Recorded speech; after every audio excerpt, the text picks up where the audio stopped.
Avis vascular center మన దేశంలోనే the best varicose vein hospital.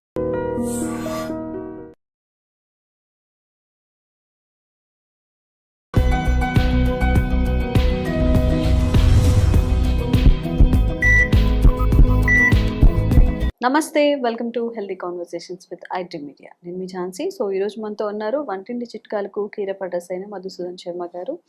40 ఏళ్లకు పైగా ఆయుర్వేద వైద్యాన్ని అందిస్తున్నారు. మరి షుగర్ గురించి మనం మాట్లాడుకున్నట్లయితే చాలా వీడియోస్ చేయడం, అవేర్నెస్ కల్పించడం జరిగింది. కానీ ఇప్పుడు షుగర్ లెవెల్స్ అనేవి ఎలా మెయింటైన్ చేసుకోవాలి, దాంతో పాటుగా HbA1c అనేది చాలామందికి ఏంటంటే చాలా ఎక్కువగా ఉంటుందన్నమాట. సో ఈ విషయం గురించి మాట్లాడదాము. నమస్తే సార్. నమస్తే. చాలామంది రెగ్యులర్ మంత్లీ చెకప్స్, మంత్లీ టెస్టులు చేసేటప్పుడు ఏం చేస్తారంటే ఆ ముందు రోజు ఫుడ్ తగ్గించుకోవడం, రేపు టెస్ట్కి వెళ్తున్నాం అన్నప్పుడు ఈరోజు కొంచెం ఫుడ్ తగ్గించి తినడం, అట్లా చేయించుకొని కాస్త షుగర్ లెవెల్స్ అనేవి తక్కువ చూపిస్తూ ఉంటాయి. బట్ 3 months HbA1cలో మాత్రం చాలా ఎక్కువ షుగర్ లెవెల్స్ ఉంటూ ఉంటాయి కదా. మరి దీన్ని ఎట్లా వాళ్ళు సెట్ చేసుకోవచ్చు, దీని గురించి మాట్లాడదాం. ఓకే అమ్మా.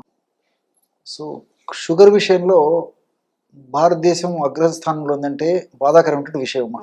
ప్రపంచంలోనే మనం చాలా ముందంజలు ఉన్నాం. భారతదేశంలో కూడా మరి దక్షిణ భారతదేశాలు మరీ ముందంజలు ఉండడం కూడా మరింత బాధాకరమైన విషయం. ఏది ఏమైనప్పటికీ అనేక రకాలైన కారణాల రీత్యా రోజు రోజుకు షుగర్ వ్యాధిగ్రస్తుల సంఖ్య మరి వేలు దాటేటువంటి పరిస్థితి కూడా ఏర్పడుతుంది. షుగర్ వ్యాధి రాకుండా చూసుకోవడం మంచిది. అథవా అవగాహన లోపంతో, ఆరోగ్య స్పృహ లేకపోవడం చేత, కొన్ని తెలిసి తెలియక చేసేటువంటి తప్పిదాల వల్ల షుగర్ వ్యాధి వచ్చినప్పటికీ ఎటువంటి పరిస్థితుల్లో ఏమరపాటు పడకుండా, నిర్లక్ష్యం వహించకుండా ఖచ్చితంగా నియంత్రణ ఉంచుకోవడం చాలా చాలా అవసరం. ఇది వైద్య ప్రపంచం నొక్కి వక్కాణించేటువంటి మాట. కానీ ఈ రోజుల్లో మరి షుగర్ చిన్న వయసులోనే షుగర్ రావడము ఒక బాధాకరమైన విషయం అయితే, వచ్చినటువంటి షుగర్ కూడా ఒక పట్టాన్ని లొంగడం లేదు. సో షుగర్ రక్తంలో పెరిగే కొద్దీ వద్దకు వెళ్ళినప్పుడు మరి మామూలుగా ఉపయోగించేటువంటి మందులకు తోడు ఆ యొక్క మందులను డోస్ పెంచడం కానీ, లేకపోతే ఆ యొక్క మందులకు మరిన్ని మందులు తోడు చేసి ఇవ్వడం కానీ, మరీ తప్పని పరిస్థితుల్లో ఇన్సులిన్ వాడడం కానీ, మరి షుగర్ నియంత్రణలో ఉంచుకోవడమే కాన్సెప్ట్ కాబట్టి, టార్గెట్ అదే కాబట్టి తప్పని పరిస్థితుల్లో వైద్యులు కూడా మరి ఇలాంటి ఔషధాలు వాడుకోవాల్సిన పరిస్థితి ఏర్పడుతుంది. కానీ కొంతమందిలో ఎన్ని రకాల మందులు వాడినప్పటికీ కంట్రోల్ అయ్యేటువంటి పరిస్థితి కూడా ఉండడం లేదు. ఏది ఏమైనప్పటికీ ఆహార పరంగా జాగ్రత్తలు తీసుకోవాలి, ఔషధ పరంగా మంచి ఔషధాలు వాడుకోవాలి. అదేవిధంగా విహారం అంటే ఏదో ఒక ఎక్సర్సైజ్ ఉండాలన్నమాట. ఈ 3 పాటించినప్పుడే షుగర్ను కరెక్ట్గా నియంత్రించుకోవడానికి వీలవుతుంది. అంతేగాని ఏదో ఆహార నియమాలు పాటిస్తున్నా అంటే ప్రాథమిక దశలో ఉండేటువంటి పరిస్థితి కొద్ది గొప్ప ఉండే పరిస్థితి పర్వాలేదు, కానీ మరీ పూర్తి ఎక్కువ స్థాయిలో ఉన్నప్పుడు మాత్రం తప్పనిసరిగా అవసరాన్ని బట్టి మందులు కూడా వాడుకోవాల్సి వస్తుంది అనమాట. కాబట్టి పరిస్థితిని బట్టి వాళ్ళు ఆ నియమాలు పాటిస్తుండాలి. ఆహార పరంగా మనం ఆలోచించినట్లయితే పుల్కాలు తీసుకోవడం మంచిదమ్మా. అంటే మల్టీగ్రెయిన్ పుల్కాలు 1 కానీ 2 కానీ పుల్కాలు తీసుకొని ఆ పుల్కాలని వాడుకోవడం వల్ల ఈ షుగర్ వ్యాధి నియంత్రణలో ఉంటుంది. ఆ యొక్క ప్రభావం చేత HbA1c కూడా కంట్రోల్లోకి వచ్చేదానికి అవకాశం ఉంటుంది అనమాట. మరి ఈ మల్టీగ్రెయిన్ ఎలా వాడుకోవాలంటే, మల్టీగ్రెయిన్ రోటీని 2 లేదా 3 రోటీలు తయారు చేసుకోవాలంటే, ఫర్ ఎగ్జాంపుల్ ఉదాహరణకి ఒక రోటీకి ఒక 1 టీ స్పూను మ్యాక్సిమం ఒక 2 టీ స్పూన్ వరకు కసూరి మేతి కలపాలమ్మా. అంటే మల్టీగ్రెయిన్ పిండి తీసుకుంటాం కదమ్మా, అందులోనే కసూరి మేతి అంటే ఏం లేదు, మెంతి ఆకుమా, ఎండించినటువంటి మెంతి ఆకునే కసూరి మేతి అనేటువంటి పేరుతో పిలుస్తుంటారు. ఇది ఉత్తర భారతదేశంలో, నార్త్ ఇండియాలో చాలా ఫేమస్ అనమాట. మన సైడ్ చాలా మందికి తెలియకపోవచ్చు, మనకు మార్కెట్లో దొరుకుతుందమ్మా. కసూరి మేతి అంటే ఇస్తారనమాట. 1 నుంచి 2 స్పూన్లు ఆ పిండిలో కలిపేసేసి కాస్త నానబెట్టేసేసి వాటిని పుల్కాలు కానీ, రోటీలు కానీ, చపాతీలు కానీ ఏ పద్ధతిలో తయారు చేసుకుని వాడుకుంటారో ఆ పద్ధతిలో వాడుకోవడం వల్ల చాలా చక్కటి ప్రయోజనం చేకూరుతుంది. ఎందుకంటే ఈ కసూరి మేతిలో కూడా ఫైబర్ ఎక్కువగా ఉంటుంది. అదేవిధంగా షుగర్ను తగ్గించేటువంటి అనేక రకాల రసాయన పదార్థాలు ఉండడం చేత ఇన్సులిన్ రెసిస్టెన్స్ బాగా తగ్గిపోయి ఇన్సులిన్ సెన్సిటివిటీ పెంచేందుకు ఈ కసూరి మేది చాలా చక్కగా ఉపయోగపడుతుందమ్మా. కాబట్టి కసూరి మేదిని ఆ పద్ధతిలో వాడుకోవాలి. దాంతోపాటు ఆహారం తీసుకున్న తర్వాత రోజు 2 సార్లు ఒక చిన్న కప్పు మంచి పెరుగులో, అంటే పెరుగు కూడా ఫ్రిడ్జ్ నుంచి తీసినది వెంటనే వాడకుండా, ఫ్రిడ్జ్ నుంచి బయటికి తీసిన తర్వాత గది ఉష్ణోగ్రత వచ్చిన తర్వాత అలాంటి పెరుగులో 1 టీ స్పూను ఈ మెంతులను వేయించి చేసినటువంటి పొడి కలుపుకొని తీసుకోవాలమ్మా. ఉమ్, కాబట్టి మెంతుల పొడి అలాగే వాడినా నీటిలో కలిపి వాడినా కొద్దిగా చేదు అనిపించవచ్చు, కానీ మరి ఆ క్వాంటిటీ పెరుగుతో మెంతి పొడి కలపడం వల్ల అంత తీసుకోలేనంత ఇబ్బంది అయితే ఉండదమ్మా. ఓకే. కాబట్టి అంత మరీ అవసరం అయితే కాస్త ఇలాచి పౌడర్ కూడా కలుపుకోవచ్చు. ఉమ్, బట్ అంత ఇబ్బంది అయితే ఉండదమ్మా. చాలా మందికి చెప్తుంటాం, వాడుతుంటారు కదమ్మా. ఉమ్, బట్ ఆ ఫీడ్బ్యాకే మీకు నేను ఇవ్వడం కూడా జరుగుతుంది అన్నమాట. ఓకే. సో 2 times ఆ విధంగా ఈ యొక్క కప్పు పెరుగులో 1 టీ స్పూను ఉమ్, మెంతులను వేయించేసినటువంటి చూర్ణం పొడి కలిపేసి తీసుకోవాలి. ఉమ్, మెంతులు మరి అనేక పరిశోధన సంస్థల్లో కూడా జరిగినటువంటి పరిశోధనలు కూడా ఈ మెంతులు షుగర్ వ్యాధిని చక్కగా నియంత్రిస్తాయని చెప్పేసి కూడా ఉమ్, పరిశోధన కూడా రుజువైందమ్మా. ఓకే. భవిష్యత్తులో వచ్చేటువంటి పరిణామాలను కూడా రాకుండా త్వరగా రాకుండా ఉండేందుకు కూడా మెంతులు సహాయపడతాయని చెప్పేసి కూడా పరిశోధనలో నిరూపితమైంది. ఉమ్, ఉదాహరణకు హైదరాబాద్లో ఉన్నటువంటి జాతీయ పోషకాహార సంస్థ వాళ్ళు కూడా ఈ మెంతుల మీద పరిశోధనలు చేసి సమర్థవంతంగా ఈ షుగర్ వ్యాధికి చక్కగా ఉపయోగపడుతుందని చెప్పేసి కూడా వాళ్ళు కూడా నిరూపించడం జరిగిందమ్మా. ఓకే. కాబట్టి ఈ కసూరి మేధిని వాడుకోవాలి, ప్లస్ మెంతులను కూడా ఈ పద్ధతిలో వాడుకోవాలి. ఉమ్, దీంతో పాటు రోజు 2 సార్లు ఆహారం తర్వాత ఒక 10 నిమిషాలు లేదా 15 నిమిషాల తర్వాత ఉమ్, 1/2 టీ స్పూన్ నుంచి మ్యాక్సిమం 1/2 టీ స్పూన్ వరకు ఈ ఉసిరిక పొడమ్మా. ఉమ్, 1/2 టీ స్పూన్ నుంచి 1/2 టీ స్పూన్ వరకు ఉసిరిక పొడి పల్చటి మజ్జిగలో. ఉమ్, మజ్జిగ ఎంత పల్చగా ఉంటే అంత మంచిదమ్మా. ఉమ్, చిక్కటి మజ్జిగ పనికిరాదు, తాజా మజ్జిగ ఉండాలి, కానీ మరి పులుపు మజ్జిగ పనికిరాదు. ఫ్రిడ్జ్ నుంచి తీసినటువంటి మజ్జిగ కూడా వెంటనే వాడకూడదమ్మా. ఉమ్, అత్యంత పల్చగా ఉన్నటువంటి మజ్జిగలో 1/2 teaspoon maximum 1/2 teaspoon నుంచి 1/2 టీ స్పూన్ వరకు ఈ యొక్క ఉసిరిక పొడి ఉమ్, కలిపేసి తీసుకుంటున్నారనమాట. ఓకే. ఈ విధంగా రెగ్యులర్గా ఈ 3 పదార్థాలను నేను చెప్పినటువంటి పద్ధతిలో వాడుకోవడం వల్ల వాళ్ళు వాడేటువంటి మందుల యొక్క సైడ్ ఎఫెక్ట్స్ మ్యాక్సిమం లేకుండా చేసేదానికి ఈ యొక్క ఔషధాలు ఉపయోగపడతాయి. ఉమ్, ఎందుకంటే ఉసిరిలో సి విటమిన్ ఉంది, అదేవిధంగా బెస్ట్ యాంటీ ఆక్సిడెంట్గా పనిచేస్తుంది. దీంతోపాటు ఈ ప్యాంక్రియాస్ దెబ్బతినకుండా ప్యాంక్రియాస్ను రక్షించేందుకు కూడా, ఎందుకంటే ప్యాంక్రియాస్ నుంచి ఇన్సులిన్ ఉత్పత్తి అవుతుంటుంది కాబట్టి ప్యాంక్రియాస్ని రక్షించేందుకు ఉసిరిక చాలా చక్కగా ఉపయోగపడుతుంది. దీంతోపాటు ఉసిరికలో ఉన్నటువంటి అనేక రకాల రసాయన పదార్థాలు ఇన్సులిన్ సెన్సిటివిటీని బాగా పెంచుతాయమ్మా. ఉమ్, సో ఎప్పుడైతే ఇన్సులిన్ సెన్సిటివిటీ పెరుగుతుందో అప్పుడు రక్తంలో ఉన్నటువంటి చక్కెర కూడా చెక్క కణంలోకి వెళ్ళేందుకు ఉపయోగపడుతుంది అనమాట. ఉమ్, కాబట్టి ఈ ఉసిరికలో ఇలాంటి అనేక రకాల రసాయన పదార్థాలు చాలా సమర్థవంతంగా ఉపయోగపడతాయి. అంతేకాకుండా నేను ఇంతకుముందు చెప్పినట్లు చిన్న వయసులోనే షుగర్ రావడం మొదలైంది కాబట్టి చిన్న వయస్సులోనే అవయవాల శైథిల్యం పొందడం కూడా మొదలవుతుంటుంది అనమాట. అంటే కణం కూడా ఈ షుగర్ వల్ల డ్యామేజ్ అయ్యేటువంటి పరిస్థితి ఏర్పడుతుంది. ఉమ్, అందుకే ఈ యొక్క విషయం నేను చెప్పేసరికి నాకు మరొక విషయం కూడా గుర్తొస్తుందమ్మా. అస్వాస్థ్యం సర్వగాత్రేషు అని చెప్పేసి మన మహర్షులు చెప్పడం జరిగింది. ఉమ్, అంటే షుగర్ వ్యాధి వల్ల అస్వాస్థ్యం సర్వగాత్రేషు. ఉమ్, అస్వాస్థ్యం అంటే అనారోగ్యం, ఉమ్, స్వాస్థ్యం అంటే ఆరోగ్యము, అస్వాస్థ్యం అంటే అనారోగ్యం. ఉమ్, సర్వ అంటే సర్వం, గాత్రం అంటే శరీరం. So okay. సమస్తమైనటువంటి శరీరంలో అవయవాలు, అంగాలు, కణజాలాలు ప్రతి ఒక్కటేమా. ఉమ్, సో దీనివల్ల వ్యాధిగ్రస్తం అవుతాయని చెప్పేసి వాళ్ళు సూక్ష్మంగానే ఆ రోజే చెప్పడం జరిగింది అనమాట. ఓకే. కాబట్టి మీరు ఈ రోజు కూడా గమనించండి, షుగర్ వ్యాధి నియంత్రణ లేకపోతే తలకు సంబంధించిన జబ్బులు వస్తాయి, మెదడుకు సంబంధించినటువంటి జబ్బులు వచ్చేటువంటి పరిస్థితి ఏర్పడుతుంది, గుండెకు సంబంధించినటువంటి జబ్బులు వస్తాయి, రక్తనాళాలకు సంబంధించిన సమస్యలు వస్తాయి, ఉమ్, నరాలకు సంబంధించినటువంటి జబ్బులు వస్తాయి, పేగులకు సంబంధించినటువంటి జబ్బులు వస్తాయి, ఉమ్, కంటికి సంబంధించినటువంటి జబ్బులు వస్తాయి, మూత్రపిండాలకు సంబంధించిన జబ్బులు వస్తాయి, చర్మానికి సంబంధించిన సమస్యలు వస్తాయి. వీటినన్నింటినీ ఎదుర్కోవాలి. షుగర్ వ్యాధి కంట్రోల్లో ఉండాలి, ఈ జబ్బులు రాకుండా ఉండాలి, వచ్చినటువంటి జబ్బులు కూడా ప్రమాదకరంగా పరిణమించకుండా ఉండాలంటే ఉసిరిక పెట్టింది పేరమ్మా. ఉమ్, కాబట్టి ఉసిరికకు అంత శక్తి ఉందన్నమాట. కాబట్టి ఓకే. అమృత అనేటువంటి పేరు కూడా ఉంది. అంటే మృతమయ్యేటువంటి శరీరాన్ని నుంచి కూడా కాపాడి ఆ మృతత్వాన్ని కాపాడి అమృతత్వాన్ని చేకూరుస్తుందని చెప్పేసి ఆ పేరు కూడా ఉసిరికి ఇవ్వడం జరిగిందనమాట. అంటే అంత అద్భుతమైనటువంటి ఔషధ గుణాలు ఉసిరిక సొంతం. కాబట్టి ఉమ్, షుగర్ వ్యాధిగ్రస్తులు ప్రతి ఒక్కరు కూడా వాళ్ళు వాడేటువంటి ఔషధాలు, వైద్యులు సూచించిన మేరకు వాళ్ళు చెప్పేటువంటి ఔషధాలు వాడుకుంటూ ఈ యొక్క ఔషధాన్ని వాడుకోవడం వల్ల కూడా ఉమ్, ఇంతకుముందే మీరు అన్నట్లు షుగర్ వ్యాధి నియంత్రణలో ఉంటుంది. అదేవిధంగా ఈ కాంప్లికేషన్స్ రాకుండా ఉంటాయి.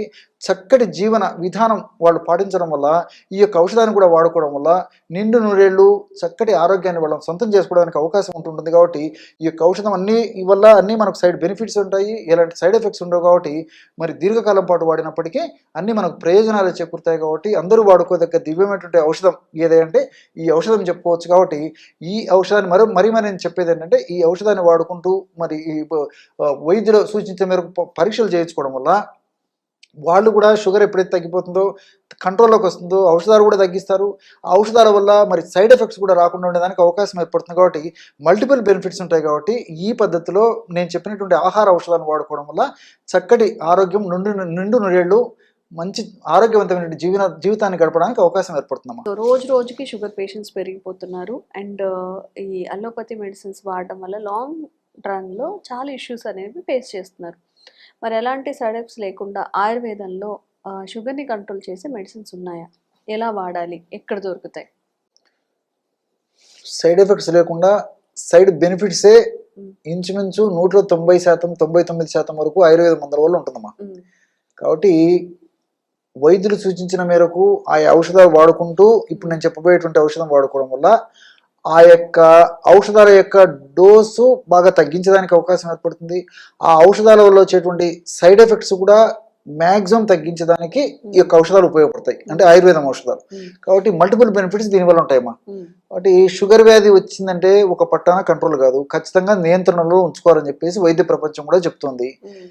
తెలుసో తెలియక చేసేటువంటి పొరపాట్ల వల్లనో, అవగాహన లోపంతోనో, ఆరోగ్య స్పృహ లేకపోవడం చేతనో, మరి తాత్కాలికంగా వాళ్ళకి ఎలాంటి లక్షణాలు లేకపోవడం చేత నాకేముంది మాత్రలు వేసుకుంటున్నా కదా, అన్ని తింటున్నాను, అన్ని తిరుగుతున్నాను, అన్ని చేస్తున్నాను అని చెప్పేసి ఆ యొక్క సంకల్పంతోనో ఉన్నప్పుడు తర్వాత కూడా ఇతర అనేక రకాలైన సమస్యలు కూడా కలిగేటువంటి అవకాశం ఉంటుంది అనమాట. మరి ఈ నేపథ్యంలో తక్కువ కృత్రిమ ఔషధాలతో పాటు అద్భుతంగా పనిచేసేటువంటి ఆయుర్వేద ఔషధాలను కూడా, ప్రకృతిలో దొరికేటువంటి ఔషధాలను కూడా జోడించి వాడినప్పుడు మల్టిపుల్ బెనిఫిట్స్ కలుగుతుంటాయి అన్నమాట. మరి అలాంటి ఔషధాల్లో అనేక రకాలైన ఔషధాలు ఉన్నప్పటికీ అందరూ తయారు చేసుకుని వాడుకోదగ్గ క్షేమదాయకమైనటువంటి ఔషధాన్ని ఇప్పుడు మీకు చెప్తాను. 4 పదార్థాలతో షుగర్ వ్యాధికి చక్కటి ఔషధాన్ని తయారు చేసుకొని షుగర్ వ్యాధి నియంత్రణలో ఉంచుకోవడమే కాకుండా షుగర్ వ్యాధి వల్ల భవిష్యత్తులో ఉపద్రవాలు రాకుండా కూడా ఇప్పుడు నేను చెప్పబోయేటువంటి ఔషధం వాడుకోవడం వల్ల ప్రయోజనం చేకూరుతుంది. మొట్టమొదటిది పొడపత్రి చూర్ణం. పొడపత్రి ఇది పుట్టభద్ర, పుట్ల పొదర, ఇలా కొన్ని ప్రాంతాల్లో కొన్ని పేర్లతో పిలుస్తుంటారమ్మా. అవన్నీ సామాన్య వాళ్లకు అదంతా అండర్స్టాండ్ కాకపోవచ్చు. కాబట్టి పొడపత్రి అనేది ఎక్కువ శాతం మందిలో ఎక్కువ మందికి తెలుసు అనమాట, వ్యవహారిక నామం. దీన్ని సంస్కృతంలో మధునాశిని అంటారు. మధును అంటే తీపుదనం, నాశిని అంటే నశింపజేయడం. ఆ పొడపత్రి అనేటువంటి దాన్ని ఆకుని కానీ పొడిని కానీ మనం నమలడం కానీ లేకపోతే పొడి చప్పరించిన తర్వాత కొద్దిసేపటి వరకు మనం తీపి పదార్థం, పంచదార ఇలాంటి నోట్లో వేసుకున్నప్పటికీ కూడా మనకు ఏదో రాళ్ళన్న పిండి నవ్వినట్టు ఉంటుంది తప్ప మట్టి నవ్వినట్టు ఉంటుంది, రుచి తెలియదమ్మా. అంత అద్భుతమైన శక్తి ఈ యొక్క మధునాశిని అనే ఒక ఔషధం యొక్క శక్తి. అందుకే దాన్ని మధునాశిని అనేటువంటి పేరు పెట్టడం జరిగింది అనమాట.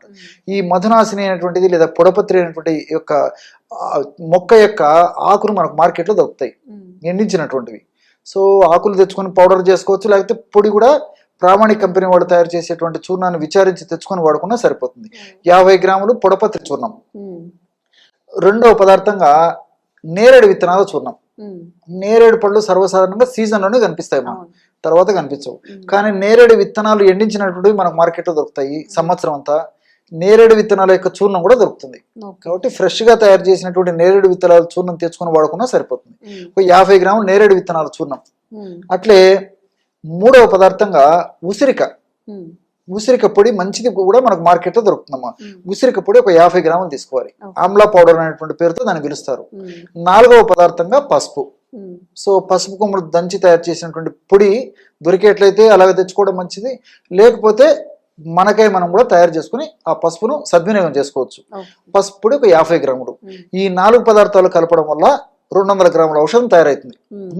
కేవలం ఈ 4 పదార్థాలే, పొడపత్రి చూర్ణము, నేరేడు విత్తనాల చూర్ణము, పసుపు చూర్ణం, ఉసిరిక చూర్ణం అన్ని ఒక్కొక్కటి 50 గ్రాములకు చొప్పున కలపడం వల్ల 200 గ్రాముల ఔషధం తయారైంది కదమ్మా. దీన్ని ఉదయం పూట ఆహారానికి ఒక 10 నిమిషాల ముందు, రాత్రిపూట ఆహారానికి ఒక 10 నిమిషాల ముందు ఒక 50 ml నీళ్ళల్లో 1/2 టీ స్పూన్ కలిపేసి తీసుకుంటున్నారు. ఇంతేమ్మా. ఈ విధంగా రెగ్యులర్గా తీసుకోవడం వల్ల షుగర్ వ్యాధి సమర్థవంతంగా నియంత్రణలో ఉంటుంది. షుగర్ వ్యాధి వల్ల ఉపద్రవాలు రాకుండా ఉంటాయి. అంతేకాకుండా షుగర్ వ్యాధిలో వ్యాధిగ్రస్తుల్లో మీరు చాలా మందిని గమనించుంటారమ్మా. షుగర్ ఒకవేళ కంట్రోల్లో ఉన్నప్పటికీ వాళ్ళకు మూత్రం ఎక్కువగా వస్తుంటుంది, బహుమూత్రం, పాలియూరియా అని చెప్పేసి చెప్తుంటారు అనమాట. అలాంటి బహుమూత్రం సమస్య తగ్గేందుకు నేరేడు ఉపయోగపడుతుంది. షుగర్ వ్యాధిగ్రస్తుల్లో మూత్రాశయానికి సంబంధించినటువంటి మూత్ర వ్యవస్థకు సంబంధించిన జబ్బులు కూడా ఎక్కువగా వస్తుంటాయి. కాబట్టి ఆ జబ్బులు రాకుండా ఉండేందుకు, వచ్చినటువంటి జబ్బులు త్వరగా తగ్గేందుకు ఈ నేరేడు చాలా అద్భుతంగా పనిచేస్తుంది.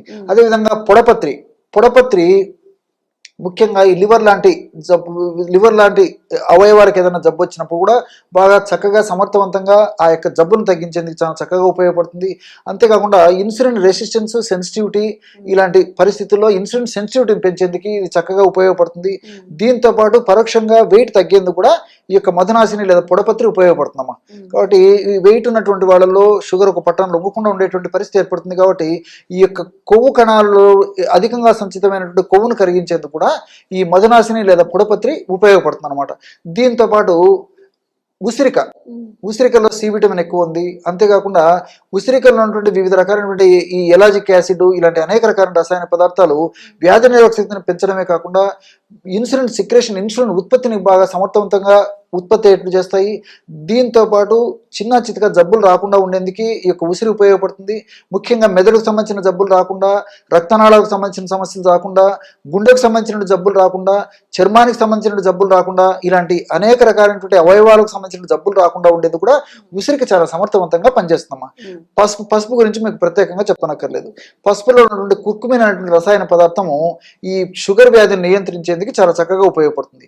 సర్వసాధారణంగా షుగర్ వ్యాధి వచ్చినటువంటి వాళ్ళలో, షుగర్ సరిగా నియంత్రణలో లేకపోయినటువంటి వాళ్ళలో ముఖ్యంగా చర్మ వ్యాధులు విపరీతంగా వస్తుంటాయమ్మా. గజ్జి, తామర, దురద, ఫంగస్ ఇన్ఫెక్షన్స్ ముఖ్యంగా ఈ భాగంలో, తర్వాత ఈ గజ్జల భాగంలో, తర్వాత ఈ పిరుదల భాగంలో, పొట్ట భాగంలో, అదేవిధంగా శరీరం మడతలు ఉన్నటువంటి భాగంలో ముఖ్యంగా వస్తుంటాయి. ఒక పట్టాన్ని లొంగకుండా ఇబ్బంది పెట్టేటువంటి పరిస్థితి కూడా ఈ షుగర్ వ్యాధిగ్రస్తుల్లో మరీ విపరీతంగా ఉంటుంది అన్నమాట. ఒక పట్టాన్ని లొంగవు. సో ఇలాంటి పరిస్థితుల్లో మరి రక్తాన్ని శుద్ధి చేసేందుకు, రక్తదోషాలను తొలగించేందుకు, గజ్జి, దురద ఇలాంటి లక్షణాలు తగ్గించేందుకు ఈ పసుపులో నుండి కుర్కుమిన్ చాలా చక్కగా ఉపయోగపడుతుంది. అంతేకాకుండా ఈ షుగర్ వ్యాధిగ్రస్తుల్లో సరిగా నియంత్రణ లేకపోవడం చేత మెదడుకు సంబంధించిన సమస్యలు, జ్ఞాపక శక్తి తగ్గడము, ఏకాగ్రత లోపించడము, కాన్సన్ట్రేషన్ సరిగ్గా లేకపోవడము, ఒకసారి ఉన్నటువంటి మనస్సు ఒకసారి లేకపోవడము, అదేవిధంగా పక్షవాతం రావడము, పార్కిన్సన్ వణుకుడు వ్యాధి ఇలాంటి అనేక జబ్బులు రాకుండా ఉండేందుకు కూడా ఈ పసుపులో ఉన్నట్టు కుర్కుమిన్ చాలా అద్భుతంగా పనిచేస్తుంది అనమాట. కాబట్టి మల్టిపుల్ బెనిఫిట్స్ ఉంటాయి. మరి అట్లే ఈ పసుపు వ్యాధి నిరోధక శక్తిని పెంచేందుకు కూడా ఉపయోగపడుతుందమ్మా. షుగర్ వ్యాధిగ్రస్తులు వ్యాధి నిరోధక శక్తి క్రమక్రమంగా తగ్గిపోయేటువంటి పరిస్థితి ఏర్పడుతుంది. కాబట్టి అలా వ్యాధి నిరోధక శక్తి తగ్గకుండా ఉండేందుకు కూడా ఈ పసుపులో ఉన్నటువంటి కుర్కుమిన్ లాంటి అనేక రకాల రసాయన పదార్థాలు ప్రత్యక్షంగా పరోక్షంగా ఉపయోగపడతాయి. కాబట్టి టోటల్గా నేను చెప్పొచ్చేది ఏంటంటే, సో ఈ యొక్క ఔషధం వాడుకోవడం వల్ల మల్టిపుల్ బెనిఫిట్స్ ఉంటాయి. కాబట్టి దీర్ఘకాలం పాటు వాడినప్పటికీ అన్ని సైడ్ బెనిఫిట్స్ ఉంటాయి. కాబట్టి వైద్యులు సూచించిన మేరకు ఆ యొక్క ఔషధాలు వాడుకుంటూ దీన్ని కూడా వాడుకోవడం వల్ల చక్కటి నిండు నూరేళ్లు ఆరోగ్యవంతమైనటువంటి జీవితాన్ని గడపడానికి అవకాశం ఉంటుందమ్మా. ఓకే. మరి ఎవరైనా కానీ షుగర్ని కంట్రోల్ చేసుకోలేకపోతున్నాం అన్నప్పుడు సార్ చెప్పిన ఈ 4 రకాల మోతాదుల్ని కనుక కలిపి యూజ్ చేసుకున్నట్లయితే మీ షుగర్ లెవెల్స్ కంట్రోల్లో ఉంటాయి. అలాగే న్యాచురల్ వేస్లో ఒక మెడిసిన్ కూడా మీకు దొరుకుతుంది. Thank you so much. Okay. And for more videos, Please subscribe to iDream. Please subscribe to iDream. Please subscribe iDream. And please subscribe to iDream. For more videos, subscribe to iDream.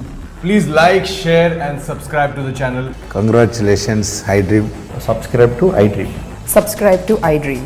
So subscribe to iDream Media.